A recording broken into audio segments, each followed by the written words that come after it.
Hi hello నమస్తే welcome to our channel. మన తెలుగు 2 రాష్ట్రాల్లోని అఘోరా ఇష్యూ అన్నది చాలా వైరల్ అవుతుంది. కానీ ఇందులో అసలు ఎటువంటి న్యాయం జరుగుతుంది?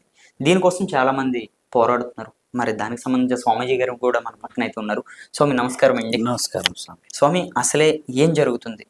అసలే ఎటువంటి మెసేజ్ ఇస్తున్నారు? అఘోరా అన్న పేరు చెప్పి ఎందుకని ఈ నాటకాలు అని కూడా ప్రజలు మాట్లాడుతున్నారు. అసలే రానున్న తరానికి అసలు ఎటువంటి మెసేజ్ ఇవ్వగలుగుతున్నారు ఇప్పుడు మీరంతా కలిపి?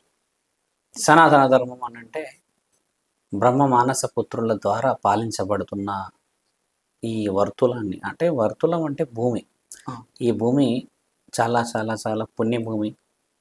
ఈ భూమి చాలా చాలా విలువైన భూమి, చాలా చాలా పుణ్యభూమి. ఎందుకంటామంటే ఎందరో కారణ జన్మలు మనకి ఈరోజు ఈ పుణ్యాన్ని ఇచ్చారు. అవునండి.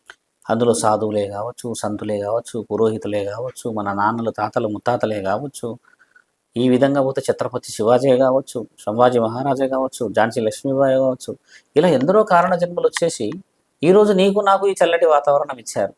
ఈరోజు సాధువులు వచ్చేసి మహాకుంభమేళలో గొప్ప గొప్పగా సనాతన ధర్మం గురించి చెప్తే ఎల్లూరి శ్రీనివాస్ వచ్చేసేసి ఇది సనాతన ధర్మం, లోక కళ్యాణం అని చెప్పేసి ఆడవాళ్ళని తీసుకుపోయి మేము లెస్బియన్స్, మేము ఇట్లానే ఉంటాము అని అంటే సమాజం ఊరుకోదు. సమాజంలో సమాధానాలు ఏక తప్పదు. ధర్మాన్ని పాటించాలి. నువ్వు ఏది పడితే అది అనేసి దాని పేరు సనాతన ధర్మం పెడతానంటే సాధు సంతులు నిజంగానే దైవాధీనంలో ఉండే ధర్మరక్షణ కోసం తిరుగుతున్న వాళ్ళందరూ పిచ్చోళ్ళ. ఇప్పుడు శాసనం అంటే ఏంది, ఇతిహాసం అంటే ఏంది, ఏ రోజైనా మాట్లాడగలిగాడా? రమ్మంటున్నాను కదా శ్రీనివాస్, నాతో కూర్చోమంటున్నాను కదా, డిబేట్కి రమ్మంటున్నా కదా. ఎంత పెద్ద ప్రశ్న వేసుకొస్తాడో డిబేట్కి రమ్మని చెప్పు. ఎలాంటి తాళపత్ర గ్రంథాలలో విషయాలు తీసుకొస్తాడో రమ్మని చెప్పండి. ఏమి తీసుకొస్తాడో రమ్మనండి, నేను సిద్ధమే కదా. నీకు శాస్త్రం మీద పట్టు లేదు కానీ ఆడవాళ్ళని మోసం చేస్తావు, మద్య మత్తుల్లో పొద్దంతా కూర్చొని ఉంటావు, వాళ్ళంతా చితాభస్వం రాసుకొని ఉంటావు, దాని పేరు సనాతన ధర్మం అంటావా? అలాంటి వాళ్ళని ఉపేక్షించొద్దు. ఎంతమంది మహిళా సంఘాలు కదిలాయి చూసారుగా మీరు. ఎంతమంది లీడర్స్ మాట్లాడుతున్నారు, ఇప్పుడు నాగసాధువులు మాట్లాడుతున్నారు, గురువులు మాట్లాడుతున్నారు, పీఠాధిపతులు మాట్లాడుతున్నారు. ఎందుకు మాట్లాడుతున్నారు? నేను ఒక్కనే మాట్లాడతలేను కదా. సంవత్సరం నుంచి మొత్తుకుంటే ఈ రోజు అందరం మెలుకొచ్చింది. ఈ రోజు అందరం లేసాం.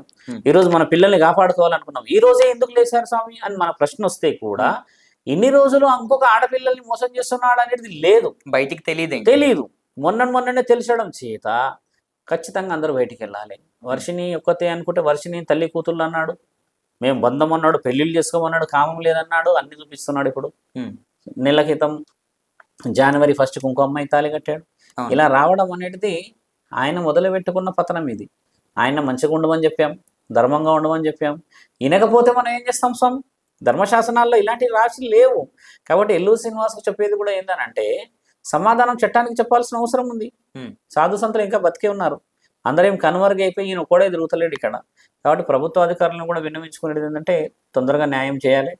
చాలామంది ఆడపిల్లలు, యువకులు కూడా ఇలాంటి విషయాలలో వాళ్ళు ఏదో ప్రేరేపణగా తీసుకోనో ఏదో మోటివేట్ అయ్యే పరిస్థితులు తీసుకురాకూడదని కోరుతూ, ఇంకా పరమశివుడు, దేవుళ్ళందరూ, మాతాంగిలందరూ, తర్వాత ఎక్కడైతే మన తెలంగాణలో కానీ ఆంధ్ర రాష్ట్రంలో కానీ దేవీ దేవతలకి ప్రత్యేకత పూజ పురస్కారాలు చేసే ప్రతి ఒక్క సాత్వికులు బయటికి రావాలి. ప్రతి ఒక్క పూజారులు, పురోహితులు గలమెత్తాలి.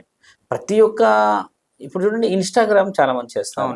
ప్రతి ఒక్కరు ఇన్స్టాగ్రామ్ లో ఒక వీడియో వదలండి. ఎందుకంటే దీనికోసం వదలాలి. ఎందుకంటే మనల్ని మనం కాపాడుకోవాల్సిన అవసరం ఇది.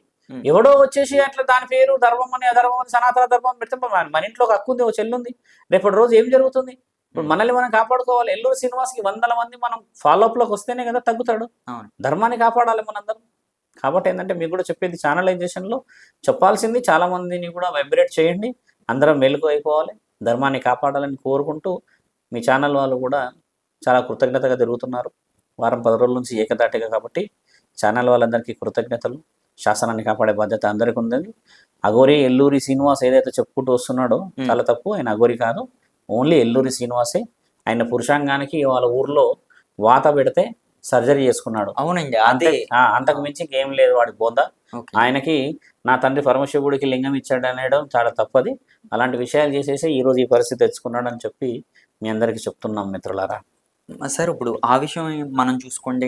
ఇప్పుడు ఈ అమ్మాయిలను ఎవరినైతే ఉన్నారో ఈయన వశపరిచారని కూడా మాట్లాడుతున్నారు. అది నిజమే? వశపరచుకోవడం శ్రీనివాస్కి రాదులేండి, వశీకరణ రాదు. మామూలు మంత్రాలు కూడా రాదు. ఒక మామూలు కొంతమంది గుబులు దయ్యం అంటారు, బుగులుగా కొంతమందికి జ్వరాలు వస్తాయి. అవును, దాన్ని చూసి దీన్ని చూసి. అలాంటి జ్వరం వస్తే కూడా ఈయనకు దిష్టి తీయడానికి కూడా రాదు.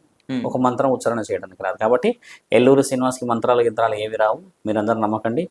ఎవ్వరికీ కూడా ఎల్లూరి శ్రీనివాస్ వల్ల మంత్రతంత్ర శక్తుల వల్ల క్షుద్ర పూజల వల్ల ప్రమాదం లేదని నేను ఒక సాధువులాగా హెచ్చరిస్తున్నాను స్వామి. అంటే జై శ్రీరామ్. Thank you sir.